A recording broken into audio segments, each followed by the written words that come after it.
Do you like to start games by imposing your will? Did you pick up some start collecting box and need to win? Well, the hunt is on. And today we're going to break down the hunt as the meta has changed. Big beasties have arrived and the hunt is on its way. So today we're going to just break down the detachment in its current form, ways that it can shine, some combos, and ways that I've kind of explored the detachment and felt that you can too as we move on and explore this as a whole orc community, as the Great Wall is ready to get stuck in, lads. Of course, this is live, so the live chats, everything like that will be read at the end, but I am reading them currently. So if you make a good point or you say something, don't worry, I'll see it at some point. So get stuck in, lads. Now let's talk about the detachment rule. Yes, it has changed. If you guys don't know, it used to not include characters, but in short, in your command phase, it's kind of like an oath of moment. You pick a monster, vehicle, or character unit. Each time a Beast-snagga unit declares a charge against that target, as you know, the hunt is on, you get to reroll charges. Each time that model makes an attack, you improve the armor characteristic by 1. Now, keep in mind, this says an attack. It doesn't say a melee attack only. So that means anything that's at range also counts for your hunt target. Now, my first takeaways while we look at this in its current form is very restrictive. Thematic, because it does really allow you to do what you want to do, but it also improved, as now it actually has some playability. We're going to talk about that today and its uniqueness, as I think it really does have its own style, and that people don't necessarily interpret and constantly just compare to something else. So this should be a good one, but keep in mind, snaggas love some AP, boys. So we're going to talk about how snaggas can get some AP and can be explored. But what else can be explored is today's sponsors, the Baron of Dice. So they make high-quality custom dice. If you enjoy our content and want to show some love, check out the Baron of Dice custom dice, the official WAAAGH Tactic dice. Discount code in the description for 10% off, because nobody likes taxes. And then, of course, check out Forgefire Gaming. They offer competitive balanced terrain that I use at home. It comes pre-painted with static acrylic bases for easy building removal and alignment without sliding on the base itself. Check them out in the description as well. Shout out to those gits. I love them. So let's talk about the units with the actual keyword real quick, because, of course, this video is for intermediate, new, or experienced players. So let's all get excited and into the moment. So we have Beastboss, of course, MVP of just about half the detachments in our codex at our disposal. Don't need to really go too deep on that. But then we have the Beast Boys, Snagga Boys, of course, which I think I overlook a lot of the time. Now, we're going to talk about that more when we go through the video. But keep in mind, I really do think they're a little overlooked in this detachment to the extent that they can be utilized. Now, we have the Pain Boss. Shame on GW for increasing this get on points. He was good where he was at before as an alternative to the Beast Boss. Now, an only 10-point difference. He's a respectable, substitute at times if you own him and such. But all in all, he really is outshined by the Beast Boss. And then we have the Wur Boy, which doesn't have real reliable, playability, and does have its own niche plays that we'll talk about. The Squighog boys themselves, of course, they did come down in points, now sitting at 150. So we'll talk about how we feel about those guys as we go through this video some more. We have the Beastboss on Squigosaur, the enhancement magnet at 130 points. Mozrog Skragbad at 165. Goodness, we miss index Moz. I know we do. The Kill Rig and then the Hunter Rig. But Zagra Snagga does not have the Beast-snagga keyword. What a shame. We know he's a Beast-snagga unit, of course. Just look at him and his name, but is not. So keep that in mind as we go through this. But now let's talk about the enhancements real quick. What's up, chat? Whoa! As I see a lot of people are really into the hunt. Me too. I'll be playing it some more as we go through this. Keep in mind there's a video after this that I'll do with the archetypes. And then some of the strategies I'll be talking about here, I'm going to make a video on that about how to kind of implement those strategies, because some of them are general. But in all, this is a series of videos. So we have the enhancements. First off, starting off with Glory Hog. So simply Beastboss and Squigosaur get Scout 9. Like I said at the start of this video, this detachment is about imposing your will. These units are thick, they're fast, they're aggressive, they want to get stuck in, and they're a really silly tar pit. Now, if you're bringing this from what I've played and what I've seen and the people I've spoken to, it's the most reliable to simply just put it on a big brick and get stuck in as it can be used. Now, I'll explore more. I'll talk about more as what I want you to do with it and how it can be mastered. But all in all, I do think it does have playability a lot of the time, though I have seen people not bring it. We'll talk about it more. Don't worry. All of these will be expanded upon more as we talk about the units and the combos and what we want to do here.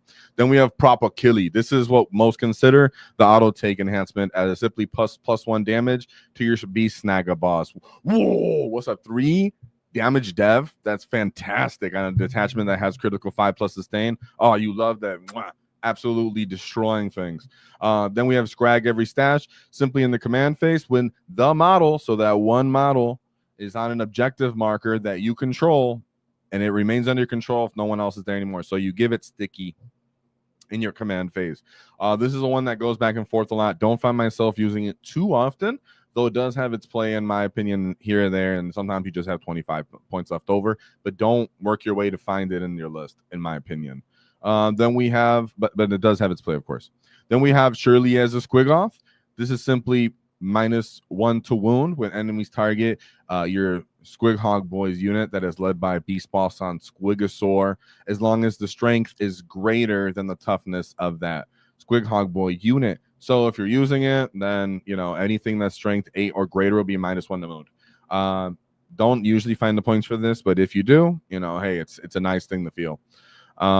So let's move to the stratagems, as this does have some unique play and some contentious things that is like we'll talk about that we'll be like, wait, that's kind of annoying or weird. But what's not annoying or weird is drag it down. So in the fight phase, you get sustain 1, but if it's against the prey target, then it's sustain 5 critical 5+ instead. We absolutely love that from Warhorde, and that's something you do end up missing in this detachment is the sustainability. So this goes really far as you talk about what you're going to be stacking into this.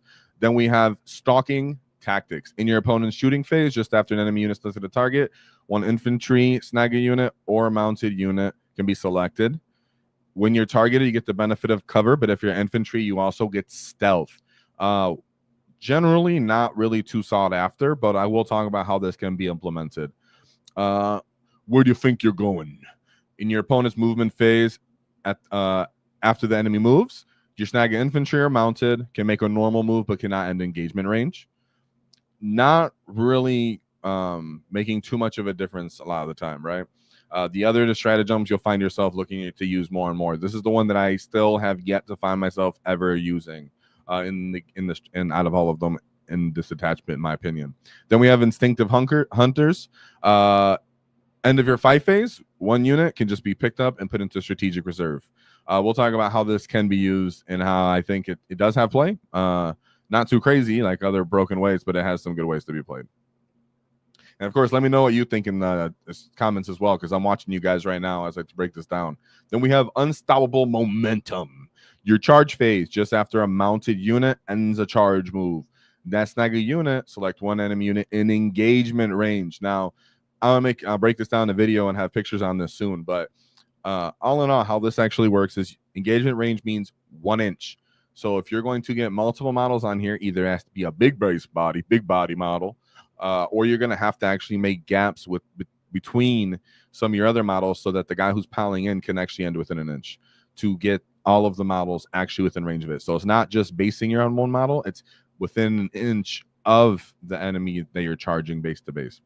But what you do is it kind of acts like a grenade, but on a 4+, obviously like a grenade, is on a 4+, you roll 1d6 for each model. So let's say it's a 4-man unit of Squighog boys. You roll 4 dice, and on a 4+, you get mortal wound. You get a mortal wound.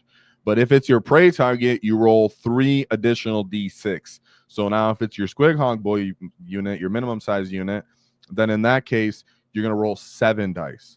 So now that's a slightly better grenade, actually, if you can actually get every model onto base. So keep in mind, at least if it's your prey target, this is actually quite viable. What is a little unfortunate about it is I'd really appreciate if this stratagem just worked as, anytime I used it, I just got an additional 3 if the unit wasn't a full-size unit. So as long as it was like that nice 4-man size unit of Squighog boys was limited to, well, he gets 3 more, but that's it. and the big 8-man unit doesn't, because that might get a little broken. Or it could just allow it and still limit it to 6. That's fine. But nonetheless, I would like this if it was, because I want to use it to clear screens. And if you just have 4 dice of your 4 models, less likely to actually be efficient for killing screens. But this is a good alternative to grenade or your bomb squig, or using alongside all of those things. Then we have that'd be a lot of CP. That one even bigger. Your charge phase, 1 Beastboss unit. Until the end of the phase, your unit is eligible to declare an advance or fall back. In addition, a charge is eligible to charge in a turn in which it advanced or fell back. And then it says you get to reroll charges if it's your prey target. That's already our detachment rule. So that's one annoying thing about this detachment. GW did at least address it and fix it a little bit, but stuff like this still exists where it's like, the second part of this strat doesn't make sense, bro. You already give us that innately. So that's kind of silly, but the strat itself is awesome. So that part kind of doesn't even matter, because we love the fact that we can advance and charge outside of our wall. Yes, and we can fall back and charge. I absolutely love that. Typically, though, Orc players would go, well, we're pretty soft. We don't really survive engagement. Falling back isn't really useful. Well, this is the detachment and some unit combos and some plays where you can actually pull it off more, and that's what I want to hone in on here. Is this stratagem, that one's even bigger, is right there alongside the crit sustain 5+1 that I found myself wanting to use and using the most in games, and that's where I like to actually pull some of the identity from the list from, on top of the momentum. Because if I'm putting my momentum forward, like I've been saying, and playing aggressive, then a lot of the time I want to continue momentum. That's what this stratagem is for, and we'll talk about that some more. But I want to talk about the non-snagga support units that you can find yourself putting on your list. Some people that I really appreciate, and me myself, I like to do it too, like to stick to pretty just snagga heavy lists and don't incorporate too many other keywords. But then there's really efficient players that I've seen. Shout out to the Discord, my own Discord, of course, bias, but shout out to the WAAAGH Discord. Those guys are really creative and getting results here and there by having a lot of good site support units too. So some of those would be Gazgul playing as kind of centerpiece alongside the aggressiveness, giving us lethal aura. Go alongside those snagga boys, help with the mounts of the Squighog boys. We have tank busters. That way, if you want to do some support shooting, so whether you bring them without a character or if you bring a mech to make like a mobile bunker DACA, and then in that case, the mech can run around and support the kill rig and give that +1 to hit, so it can run around and act like it's a little monster. I know it's a vehicle, but I mean like a little monster, because a kill rig that's attacking a prey target with +1 to hit and getting the, like I said, the additional AP from the prey target, he kind of acts like a little monster in that way. So I didn't put the mech on here, but he has support with, one of the characters you could decide to put alongside tank busters or any of your DACA support here. Then we have boys. Sometimes you just want some sticky, don't want to pay the 25 points, rather just have some boys. They open up some more grenade keyword for you. They open up some skirmishing for you. Dev Coptas, you want some rockets, a little bit of shooting, at least, pretending you shoot at least. Deep strike keyword, just like similar to how you use the Storm Boys, but now you're stacking some more defense on there, because the Squighog boys are a little tough themselves, pretty tough themselves once they have the invuln up. Snagga boys are decent when you have a lot of them, or ablative wounds, like mobs of them. And all in all, they usually want to kill something else. So Coptas being a little bit more tough than the Storm Boys means more investment. They can get some more play involved.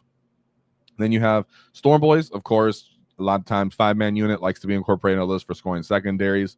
Grots have been, constantly efficient on every Orc list, but in this one, I don't like to bring no less than 2 units. I'm trying to either use them to run up as screens, use them to always farm CP, throw a C around the field. I don't like people to get behind me, because this army is going very forward a lot of the time, or I'm leaving objectives behind, right? And sometimes you can't fit the sticky enhancement or the boys, but you'll still have your grots. And then in that case, you get 2 times to go for CP. So there's people who won't bring boys or that sticky objective, and they'll bring more grots and just stand on 2 objectives to try to get more CP, because this detachment is CP intensive. Then we have Zagra. I think even though Zagra doesn't have the Beastboss keyword, you incorporate the enhancement of Glory Hog. Then you have Zod scouting himself. Very aggressive, very intimidating. To throw that many wounds up the field and impose your will on an enemy army. In this meta where we're sitting at right now, where you want to engage the enemy is on their deployment zone, regardless of what happens with the dice of you winning or you know, getting killed or not. Because if you're just going toe-to-toe in the middle of the field, a lot of the secondaries are already in the middle of the field, and you can still fall out and lose just in the fight itself. So better to just impose your will, even if they get their challenger cards, and it's consistently keep your, you know, your foot on their neck as an orc player. And we like to do it. I think as people, if you're having a star collecting army and you got the box set and everything like that, and you're looking at Warhorde, and Warhorde does require a lot of, well, it's execution of really good timing of the wand, getting in really inefficient fights in. Well, in this detachment, you're just forcing the fight and forcing the initiative in a more direct and linear way, and Zod helps you also do that, because if there is something you don't really want to kill, that you do want to kill, but you don't really want to get into a fight yet, and you want to kill later, then Zod acts as a perfect tar pit on the wall, where I'm going to just blow up this side of the field with my big Squighog boy unit, my kill rig's going to chuck up the field some boys, and then I'm going to have Zod just act as a nasty mid-table tar pit, or just harass your enemy natural expansion, and then they just shut down their primary for 1, maybe even 2 turns, while you just beat up the other side of the battlefield. It's Zod goes a long way, but in order to do that, you need commandos. So you find yourself using a lot of commandos. Because like I said, aggression is the name of the game, and field occupation is the name of the game here too, because as we spoke about the stratagem to pick units up. So you can pick an entire kill rig up, but you need space, right? You need space so that the commandos allow you to get space. So you can pick stuff up and put it into reserve and then bring it back down. So that's fantastic. Then we have Ludas. Burner boys, flash kits. Sometimes people just like to bring some DACA because they want to clear screens. They feel just, some people just don't like how it feels to not have any guns. I'm totally cool with that. Nothing wrong with incorporating those on your list. And then we have trucks and battle wagons. So a lot of the time people go just straight for trucks. Maybe kill rigs are just too big. You're only bringing 1. Maybe you already brought 2 and you want some more transport capability because you have a lot of these 10-man units of snaggas. Trucks are absolutely fine. Of course, we love it. But battle wagons, people sometimes ask me, why do I bring a battle wagon? Well, that's because I'm trying to impose my will in the midfield by putting a lot of, we'll say, snagga boys inside of this wagon, the same way that you would use throughout the entire edition a 20-man unit of boys with double characters on it. So that's what's going on with that, why a battle wagon would be in play, a little bit more durable. But we can also talk about other things that could be put into play with this as the squig tactics. Now, we're going to talk about each of these units, kind of ways they can be imposed and how I like to use them. So, of course, let me know how you feel we're going into this. But I have a great time. So even though some of these might come off a little negative, it's realistic so you have good outcomes. Because at the end, we're going to have videos on how to actually build out these lists and the archetypes. So as much as I love these units, we're going to be realistic with what they can actually do. I'm not going to lie to you for more likes and clicks. So we have Squighog boys. I just put it straight up first. Yes, even at the current cost, still a little bit overcosted, which means I'm going to still somewhat limit you to them in my opinion. Now, the limitations still sometimes can end up being 2 big bricks, right? It could just mean I'm telling you not to go for 3. So there are times where I'm just going to bring a big glory hog brick, and then there's going to be other times where I bring 2 big bricks, right? So when I say they're overcosted, I mean they do still need to go a long way to get point for point what they need to do. Worth it point for what they do. But that doesn't mean I'm telling you not to bring them on this list, because everything else you get on them does pretty much take them a long way. Now, there are ways that you can play this without any pigs at all. That's totally fine too, because I'm going to talk about Beastboss boys later. But another thing I want to talk about is the redeploy. Now, some people might think that's weird that you're bringing up the redeploy. Why would I want to do putting those guys into reserve? I could just start them in reserve.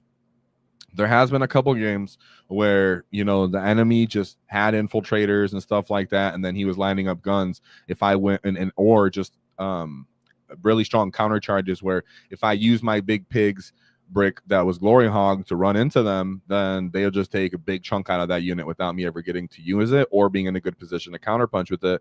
So there's been times where I pick up a big brick of squigs, that glory hog squig, and I move them because the enemy is now giving me a bunch of screens to pick up without fully exposing myself. And then I'll use something else to clear their skirmish chaff up, and then I'll bring the pigs in somewhere else. So that can be good in that way, or picking up small units. But being able to make up for the fact that sometimes they're out of place or the enemy is maneuvered to block them off, picking up pigs is actually kind of appreciated, and especially late games when the enemy's like, oh wait, that big unit of pigs, a little unit that was over there that's a little diminished, got brought up and brought my backfield. Oops, I wasn't ready for that. Another thing I really appreciate about this is the fallback in charge, or this the advance in charge access we have in this detachment. That's something you're not getting anywhere else, and usually that's really the downfall of the pigs as well. Is one, if I need to get a fight, I have to now pay for the pivot, which yes, you do have to pay for a pivot. You're going to pay 1 inch for that, just so you know. But keep in mind, I know that people ask, well, I have the data sheet ability that allows me to ignore modifiers. This is not a modifier. This is essentially a tax, because you're paying to move that model 1 inch in that way, right? So it's not, your think of it as like a tax, and nobody likes taxes. But ultimately, you're losing 1 of your inch of movement on there, and that even hinders your movement of fighting more by getting charges off. That's why advancing charging feels really good in this detachment. But falling back and charging, because if you do have this fat boy glory hog pig unit, or you have 2 of them, or you're just really aggressive and in a fight that the enemy flustered and didn't actually go off on the wall, well, now I can actually fall back with that pig unit, which is typically uncommon, even a little diminished, and then go pick up something else that is in the person's backfield that they're using to hold an objective, touch an enemy transport or vehicle that they really want to use to take a blast out of our kill rig instead. Hey, I might not kill it, but I'm going to be stuck in a fight with it. So I really like that. Whenever you can fall back and punch in, punch back in on your terms, moving forward, feels really good. I promise you, even when your pigs are a little diminished. Then we have, like I said, you do pay for the pivot. Yes, you do. I want to point out your riders are innately strength 5, so think of them as snobs.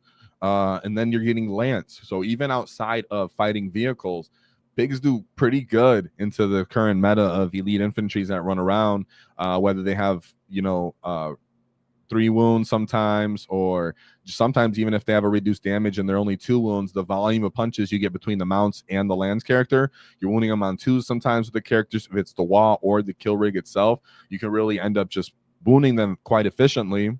Maybe they're the hunk target, hopefully they are, and then you're sustaining them.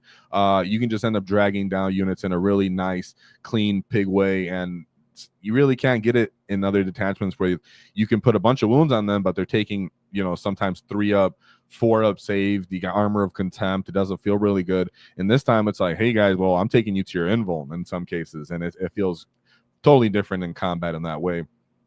Now, how does this pigs actually do in reality into what is their design target, which is why you can see in the consensus, I say all 3 of these things we're going to talk about are kind of going to need a buff in real terms, because how does it do into a small knight right now? Well, not including the feel no pain, typically a non-buffed, let's say they're not getting sustain, they're just getting the detachment rule itself, 4 pig unit without spending any CP on it, just getting into combat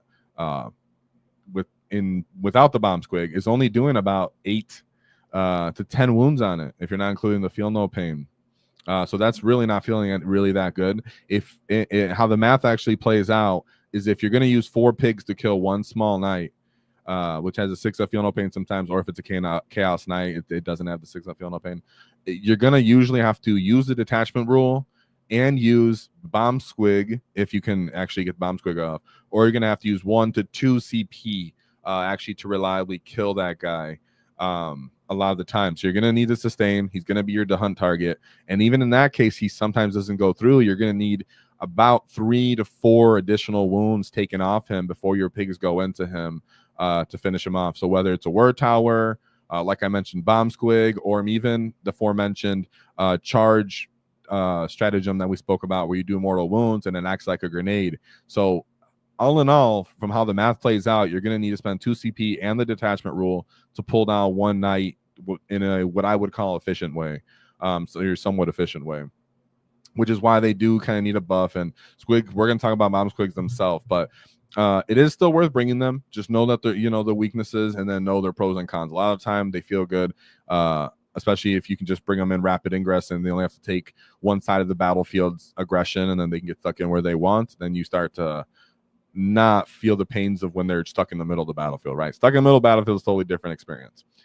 Then we go to Mozrog. We all misindex Mozrog, but we have something here. We got some here to cook with. Don't worry, just a little bit, but I like it. I like it. So the real question that I want us all to think about is, run Moz alone, right? Here, you let me know what you think, but you know, I've been toying with it and getting with it, and running Moz alone, he kind of acts like a demon prince. Now, I will say he is overcosted. He doesn't have low and op like a demon prince. He doesn't, and he is supposed to be leading a unit, but his data sheet is quite lackluster. On a 4+, he allows you to fight. That kind of sucks. I mean, you do want to fight, but typically people are shooting you a lot before they fight you. And you know, so it does have its pros. I'm not saying it's terrible. It's just not really that appealing. The reason why I do like him on his own is, one, he doesn't pay for the pivot because of his round base in that way. Two, he stays at T8 instead of T7, which can actually matter into some of these units that are out here in the game. And on his own, in a 1v1 fight, he's very likely to kill a demon prince. I think it was something like an 76% chance, something like that. It was quite efficient that he can take out a demon prince, not with, you know, feel no pain and -1 damage and everything like that, but just basic ground pound demon prince, running in there with sustain and the detachment ability. He has a good chance of fighting one in a 1v1. So he feels kind of good. He can end up getting picked up, like we spoke about mentioned earlier. Now, in certain matchups, you might just want the ablative wounds of the other pig unit on him. So I do have played games, and I do play games where he is attached to the pigs, but I did also sometimes not appreciate that he was easier to wound because of his toughness change, and he was slowed down by the pivot and the squigs themselves with their base, you know, size and such and shape. So there is argument for him to be brought alone, and there's argument for him to be brought with the unit, because he absolutely crumps, but when he's by himself, it doesn't feel as good to use stratagems with him. So using the detachment ability and the stratagem, now that's incorporating like almost your whole detachment abilities into him, and that's kind of annoying. But late game, when Moz is by himself, after your glory hog's gone forward, after your skill rigs have gone forward, after your snaggas have really gone forward, after your Zod has gone forward and your mandos have gone forward, then here comes Moz just cleaning up the battlefield, just like demon princes typically like to do themselves.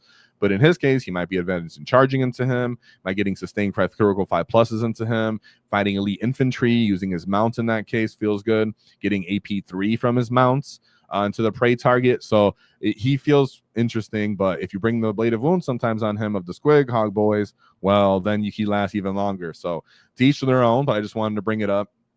Still do think he needs to come down, but those are the different ways that he does like to be played. Then we have the Beastboss on Squigosaur, the pillow hands themselves. He simply lacks damage. This guy is one of those dudes that just needs to be completely redesigned. Like, he doesn't really know what he's doing. The only time I've really seen him do damage is back when he would take Ed Wappa's kill choppa and run around and try to crump people. So that was pretty cool. But in this detachment, he's really more like the enhancement holder, like Glory Hog, for example. A lot of the time, he's the one who's going to do it. Sometimes people will use him for Scrag every stash. But all in all, I think that he's more just the enhancement holder. You're just going to bring one, and he's two is also round based as well. Yeah, I did call him his pillow hands. Sorry, chat. I did. I had to keep it real. Am I wrong for calling him pillow hands? He kind of is. And I really miss, right? The whole thing here, guys, is what would really take these guys really far is a simple +1 to hit. If you just change his data sheet ability to +1 to hit, he goes way further, really much further. But right now, how he doesn't. He does have the round base, so he does slow down the movement, but he does allow for, you know, more of the bases to mount him. Just think of him like a Sonic's parking lot, or, you know, how else would I like a trough for pigs? I don't know. I just want to make I want to make sense to everybody. Sorry, but you know, you think about your around. I guess the trough isn't round, but don't hold me to that. But the point is, you can put his little fat body base on there and then stick several bases on him to get base to base contact. So he's a little easier to get more of your pigs into fight. So I don't hate him as much when it's Glory Hog time and he can actually get in there. But he's when I say he's overcosted, I mean for the fact that he does no damage, I could choose him even cheaper, like 120, whatever, dude. All in all these guys need to be buffed, and the bomb squig needs to be fixed, but I'm not down and out on the squigs themselves. Glory Hog feels excellent for blowing up a side of the battlefield. Squigs, when they get into fight elite infantry, can feel like bullies when they have the kill rig stacking and the detachment rule on him. They just end up just blending people. When you're going up to people's elite infantry, and they're like, well, I'm a T5 or a T6, whatever. He's a -2 AP sustain. I'm just beating you up, wounding you on twos, and then I have my actual mounts chopping you down as well. People are like, whoa, okay, I wasn't expecting that. So you can have some really good fun with those in certain games, and they find their way to beating up elite infantry too. So they're not limited to just beating up monsters, even though they don't do that great to monsters, like I said, unless you're willing to use, sometimes multiple stratagems and the detachment rule themselves. So I'm not mad about them, but I'm not high on them either.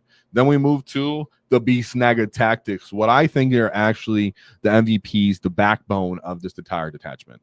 You would think that it's pigs because of the the artwork and the promotion of this detachment, but I actually just find snagga tactics are just leading me the furthest and taking me to win games. Not a lot of time that's because OC, volume of punches, board presence, going through terrain. So we'll talk about that as we come through this, and let me know what you guys think as well. But of course, we have Beastboss on foot. Whoa, with me, guys. We know he's the MVP. I appreciate that GW brought down Snaggers, what the heck? Snaggas to 95 points. And they brought the Beastboss back to a realistic point cost as well. I think he used to be like 100 points or something. So GW at least didn't lead us 1,000% dry, high and dry. They're like, you guys could play that in Warhorde. Well, we're gonna play here in the Hunt too. Of course, putting proper killing on him just makes him outrageous. Ends up putting 15 mortal wounds, dev wounds on enemies a lot of the time to 20. It just gets outrageous, right? It just gets to very aggressive. Actually more like 18 times. I said 20. But very aggressive numbers. If you're going for fishing, where you're re-rolling the hit roll with your Snagga boys and you have critical 5+s on, you're going to pick up all your hit rolls on your Beastboss. Let's say you got 7 sweep attacks. You're going to pick up anything that's not a 5 or 6, and you're going to roll it again. And you're going to try to just spike those 5s and 6s to get the highest value on that. A lot of the time people ask me about why he's so overrated or why he's so loved. That's why he's loved. Trust me, that's how you have to use him.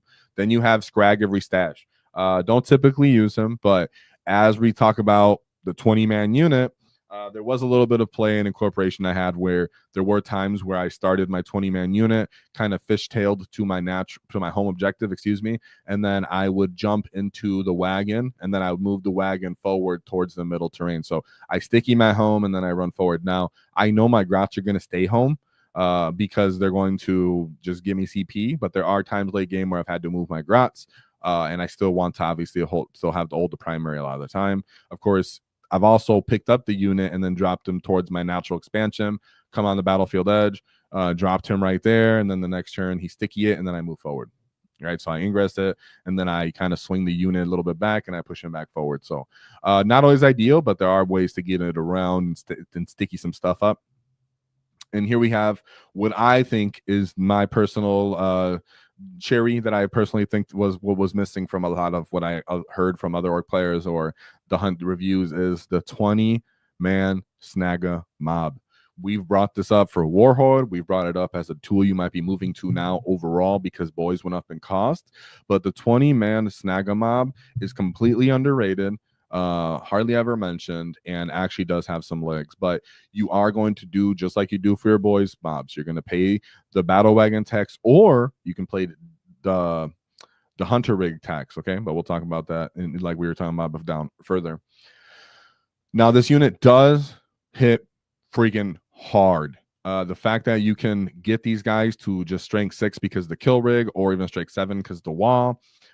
They get a volume of dumb punches. They get to reroll their hits. You're getting critical 5+s, and then it's just AP number 2.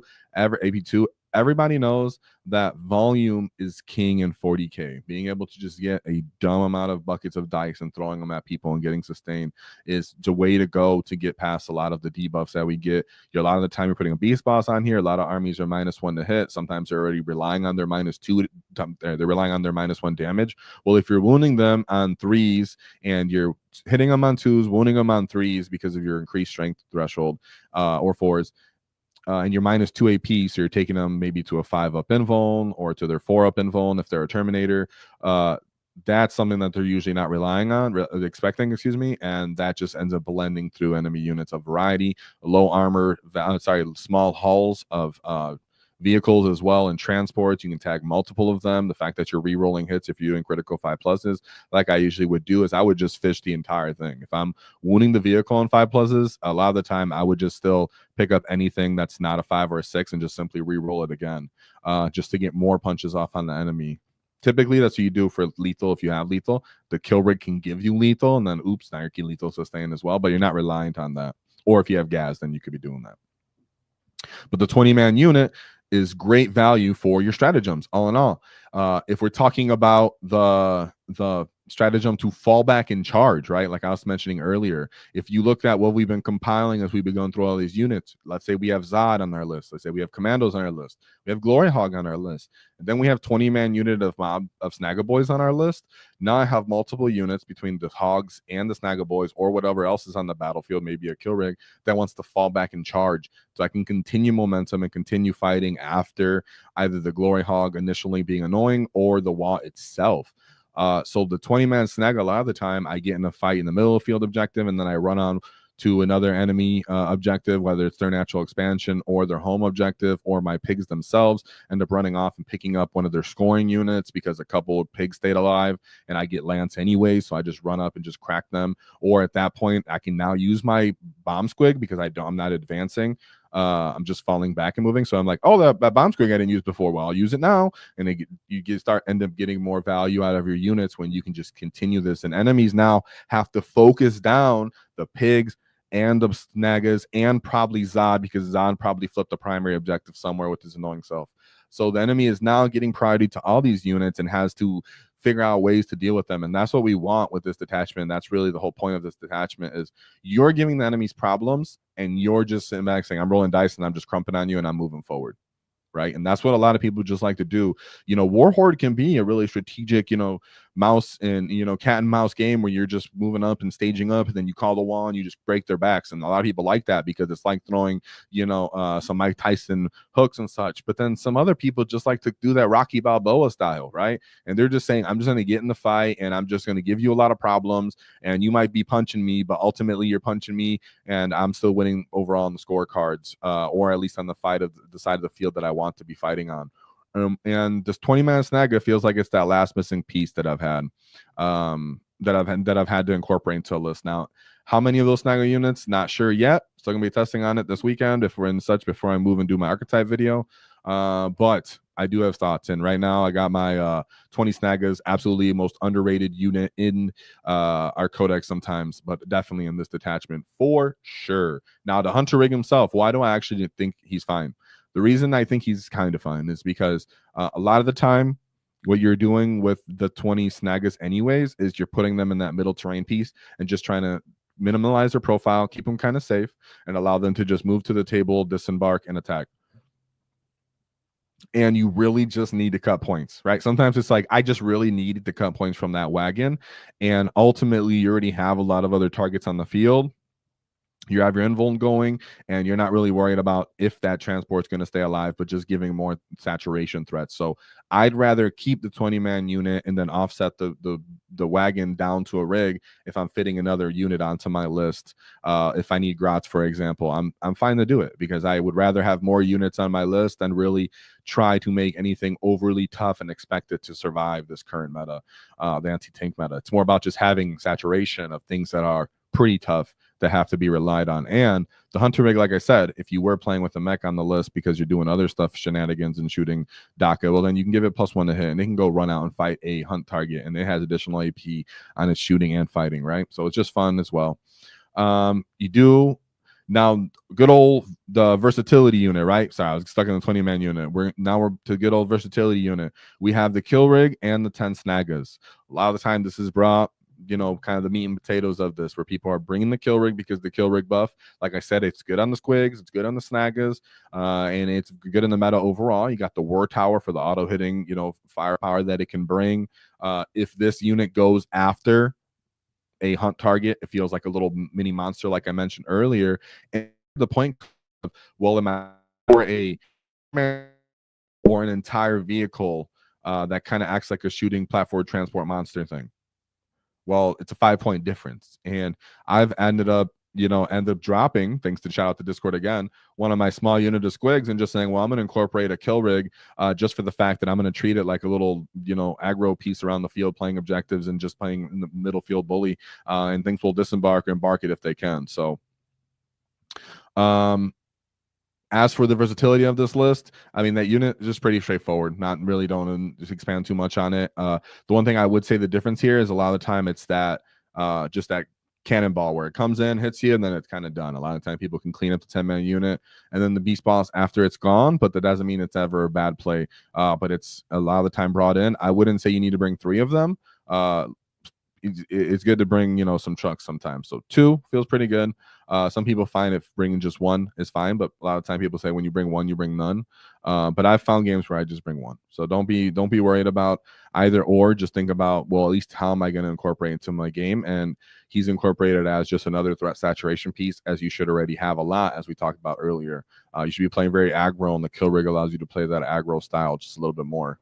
Then we have the classic 10 snaggas, Beastboss in a truck, boom. That's just nice. Small profile, good delivery, allows you to bring more stuff if you don't have a lot of kill rigs, if you're playing on terrain that's allowed to move around a lot, if you're playing against a lot of enemies that are good at move blocking, you don't like the kill rig himself, stuff like that. Totally fine to just bring trucks, just to bring more stuff. Maybe you want to bring some SWAT teams from other units anyway, so you want some trucks. That's good too. You want to play leapfrogging where something starts in it, jumps out, goes plays an objective, and they stage better than a kill rig to do that. No problem in that at all. Then we have the Word Boy. Just want to mention it just for all my lovely gits out there that like to play thematically. The Word Boy is 20, snag a mob unit. Nothing to really call home about. Maybe for small 1K games it could be used for. Maybe you could put in tactical, give them +1 to hit and be a funny get in that way. Nonetheless, it's not really something I would ever play. Kind of like we're playing with the Pain Boss. The Pain Boss, I would say he's a respectable alternative if you don't have anything else, because all in all, if you're playing that 20-man unit of Snagga Boys, if I already have, a Beast Boss and I don't really own another one, well, it's fine. I'll put them on my 20-man unit just to make them play that more durable, falling back, charging, flipping primary play instead of it being so killy, and then focus on using my other more killy units more effectively, or in being ready to use CP to get more mortal wounds off in this detachment as a whole. So, or bring like a support unit to give stronger fighting as a whole. Of course, remember he does get to bring back some guys at least once, so that's kind of cool with your snaggas if it's a 20-man unit. If it goes a lot further, and stacking the 5-up invul and the 5-up feel no pain means that you're far more likely to be there to just fall back and charge anyways, right? And which is what I'm really trying to do with this unit, to be honest. A lot of the time I'm trying to get this unit to fall back and charge something. I'm trying to just continue moving up the field and touching stuff, and I have to, trust me, it feels absolutely great. Give it a try. Comments if I went off too long on this too much, let me know, but I'm not shying away from it, because the meta right now is tuned for elite infantries and vehicle, which means the mobs you're bringing, the aggression you're bringing, sticking them in the deployment zone is a really cool thing and tactical thing to really do, cunning thing to do to play counter the meta, and that's what the 20 snagga mob unit does. Now we move to the Hun strength and weaknesses, and then after this we'll go to the chats. So get your thoughts in right here if I missed anything. We'll start with the pros and then the cons, right? So we have the pros, the strengths. Fast-paced games. Right away, you and the enemy are ready. Even that first in deployment dice feels already intense. You're like, I gotta get these commandos off. Let's go. And some other games, it's kind of like, yeah, I don't care about the commandos that much. If I win or lose, I don't really care. I can't touch you anyways. No, this one's like, well, if I get these commandos off, these squigs are getting stuck in your face, and possibly Zod too. So what's up? I better go. So it feels really cool that it's fast paced. Everything is pretty linear with a low data sheet count a lot of the time, so you don't got to remember too much. You're constantly rolling the same dice and the same profiles, and you're constantly just thinking, go forward and turn off your primary and take the battlefield over. It's not even about always killing everything. That's what's really forgotten about this detachment, is that yes, turn 2 fast. Now, turn 2 win, I don't know. Maybe on the field you'll be in a position that you can win, but you won't necessarily win. The idea is that even if you're not killing everything, you should be initiating the fights in places where the enemy's not scoring points, and you're continuing momentum by choosing targets that you can kill and dismantling the enemy at their weakest points. And I think that's what maybe I should have brought up sooner, to be honest, but that's really how I see this detachment working most of the time, because after I do hit that problematic unit and something else hits me that wants to be in a fight, well, if I fall back and then I just go hit something that doesn't want to be in a fight and the enemy is relying on to score or to hold an objective, well, now I'm just turning the whole game upside down. Now they're chasing me around the battlefield and still trying to clean me up, and I appreciate that. So that's why I also like the fact that you're imposing your will. So even if you're not necessarily killing the enemy, because it is lacking the killing potential of Warhorde, you are imposing your will in a more direct and linear way than Warhorde. It does have unique stratagems and abilities, though it's not broken by any means, because our picking up ability isn't too powerful. Our defensive stratagem is pretty trash, other than the 20-man unit of boys getting stealth. That's the only thing that makes sense at all. Otherwise, nothing else has any good defensive strats for the most part. And you're using the same 2 to 3 redundant strats a lot of the time, which is kind of normal for most detachments. So it's really not that like poo-pooed on, but I'm just pointing that out, that don't overcomplicate it. That's the fun of this detachment. And this is the search and destroy king, right? If you're just out here saying, well, I know I'm going to have some search and destroy deployments at my RTT or at my GT that I'm going to, well, I'm at least going to have a really good time in those games and have a good chance at winning those games, imposing my will. So the fact that you can just scout or take over the battlefield and be aggressive and call turn 1 wall here a lot of the time, cross the distance from 20 Zod and 20 Snagga boys and the Glory Hog, means that the game's absolutely imposed your will and going fast paced your way. But as for the cons, it is quite CP intensive. If somebody do have some sort of assassin, you usually don't have any money guns on the list, or he's easy to stage up. And in this case, you can actually get the stratagem cost increased. So then the killing potential of this drastically falls down if you can't start stacking it, or if you can't start falling back and doing what you want to do. Very limited detachment rule, where it's, well, that one unit that I've staged in my hunt target is absolutely getting tooled, and then everything else is just fighting based off my normal data sheet, and that can definitely feel bad. Typically, though, your Beastboss is already something that's used to fighting just based off his own, but you do need other units if you're going to bring support, like we talked about earlier, that can function sometimes outside of the wall and make the wall more impactful. Then we have the momentum swings. If things don't go your way because the enemy has good infiltrators to just straight up stop your Glory Hog, or they charged you and held you in your deployment, you lose the deployment first and you go second. You lose being able to deploy first, so you don't deploy first. You end up going second, then automatically the momentum's going not your way, and you definitely start to feel it with this army. But that doesn't mean you let off the gas. It just means you go straight into it even more, right? So that's where we like to redeploy strat, like we talked about earlier. But momentum swings as a whole, whether if it's my one go turn and my one unit that actually the hunt target I absolutely need to kill, I drop my CP, I do everything I got to do into it, and it still doesn't die, it can feel really bad. In this detachment, it kind of feels even worse because everything else isn't getting a buff anyway. So you're really just relying on that one detachment rule. So momentum swings can feel pretty huge here. And ultimately, it's compared to Warhorde a lot.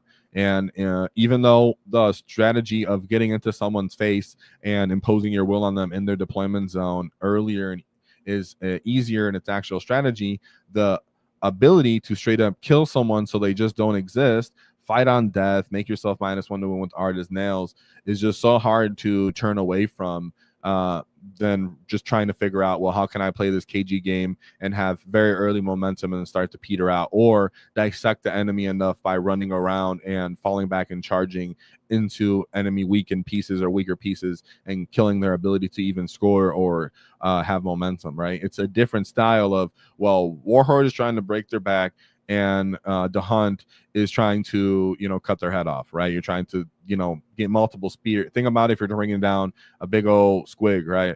You're getting multiple stickles into this dude as you're bringing them down, and that's how the enemy army is kind of working with the hunt. After you give them the big crack, from the early game from the wall, and then you end up falling back and punching other units, you're really focusing on breaking the enemy down by death by multiple cuts instead of just simply one big spine crushing blow from Warhorde. So it still feels pretty fun. It's still kind of thematic, but the real thing that's the con is the bomb squig nerf. I really just want GW to realize this. Orcs make some noise, right? I do promote guys making noise. Let GW let it be heard that we want Bomb Squigs to just simply work when we advance. It's fine if they don't need to be invincible. Invisible. They still need to be visible. Excuse me. It's fine if they still need to be visible. Just make sure that we can actually use them in advance. Otherwise, we're just paying for useless war gear, and that really sucks. So hey, wall, make some noise. Whoa! Now, with that being said, all that's left is to hear the chat, because the hunt is on and it's time to get stuck in, lads. So that was my breakdown for the hunt. There is a video coming down for archetypes and how I want to make lists, and we're gonna have more to do with that with strategy. So of course I'm really excited about the hunt. Their killing potential doesn't really go that far as you would want it to be in Warhorde, but the 20-man mob unit of boys absolutely is spine crushing. You can end up putting 15 to 18 wounds on a big night. So if you've hurt them to any degree before that with mortals, there's a chance you can end up bringing them down by another unit, or the Beastboss can end up going off on his own. So for the most part, just have a lot of fun with this detachment, and let's look at some of the chats. So real quick, from what guys were saying so far, if you have 6 Death Copters, should I run them as one big or two separate? Two separate, because they're already hard enough to maneuver around. They have to fly over terrain. New to 40K tabletop, welcome. Whoa! And Dread Mob is an excellent style. I actually love running walkers, and I have a good time with them. But you're going to pick up some combat patrol. Yeah, if you're going to pick up combat patrol, start off, with the basics of just understanding how combat works, as we're going to make some videos on that. More efficient ways to get stuck in, CP efficiency, knowing the combo he's talking about fishing with your Beastboss and your Snagga boys. So make sure you're doing that into a good fights. And nonetheless, it's a great model line that just came out. So have a lot of fun, and welcome to 40K. Don't take it slow. Have a good time. We're here for the long run, not a short run. I guess I could say that better, right? So then we have what else we got? Do I get the Orc Combat Patrol? Finally start Quiggy units, or just say screw them by a Stampa? I say no, expand your collection. Get Squigs, get Snaggas, have a good time cleaning up those models. They're more versatile than a Stampa, but right now is the time of the Stampa, just because it's usually never even playable. But yeah, have a good time, bro. Then we have War from ATC. What's good, you guys? The Squigosaur Beastboss with Squigosaur unit wreck shop on vehicles, especially Space Marine tanks. I think it can. The fact that it's only damage 2 just means that it feels so lackluster. But when it's leading the unit as a whole, it definitely can. His ability to heroic doesn't usually come up too often, but it can. It can feel kind of cool to be able to heroic. If someone comes after your Glory Hog unit, maybe a different unit will have the ability to heroic, or if they come after your battle wagon, But yeah, the Pain Boss does feel like a waste when they're so close to the Beast Boss in point cost. Let's see what else chat has to say. Of course, remember, yeah,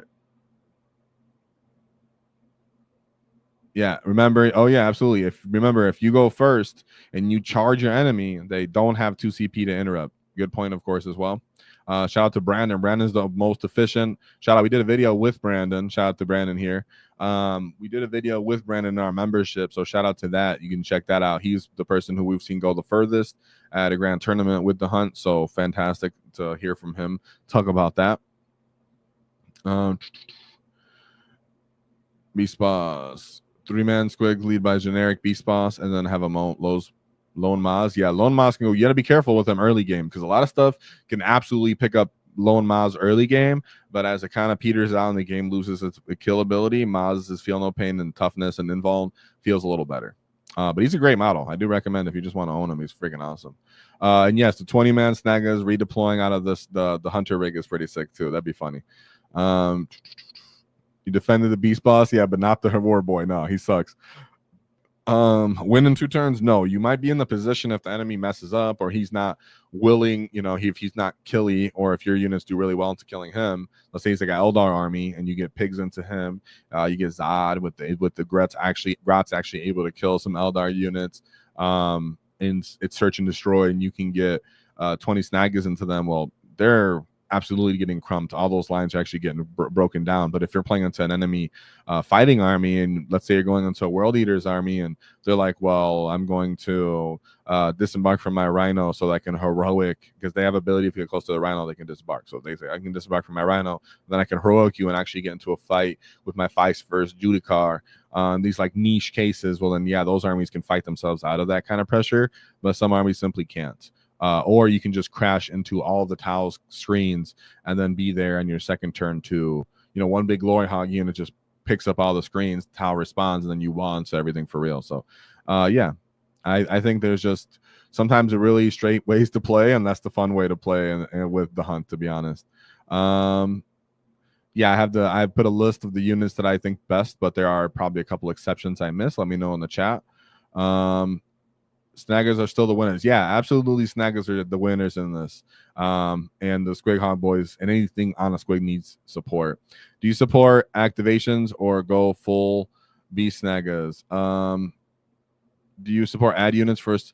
I currently am playing full snaggas. And I've been having a good time with that, but that's because I like to lean into the thematic system, because I assume a lot of the community that I want to interact with and support as well are doing thematic and picking all into it as well, because that's the point of it, right?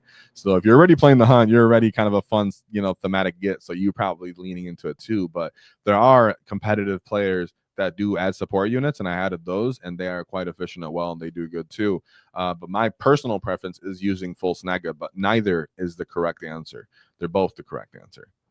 So play according to your meta and having tools that are efficient to what you're actually going to play into. And so if you need some DACA, if you're fine with just fighting, if you're good at multi-charging and clearing screens, if you're full at tagging, if you like Zod, that's all good. You know what I'm saying? We're the fun guys, but remember, we're not fun to lose. We're playing fun so that we can actually win. And speaking of, we're going to have that after action report most likely coming up tomorrow or next week. So look out for that. It's going to be a members channel first. And there's only one thing to keep in mind is these are a series. So we're going to be doing it on the rest of the detachments and coming out with the tactical videos. We're really turning it up now on the channel. We reached the 2-year mark. Shout out to you guys. Reached 6K. So we're going to be just turning it up, adding better content, and making it all worth everyone's while to get stuck in, lads. So like, share, give me some criticism, feedback, leave a comment, because there's only one thing to keep in mind is don't cross your wall, because we'll knock your teeth out. Whoa.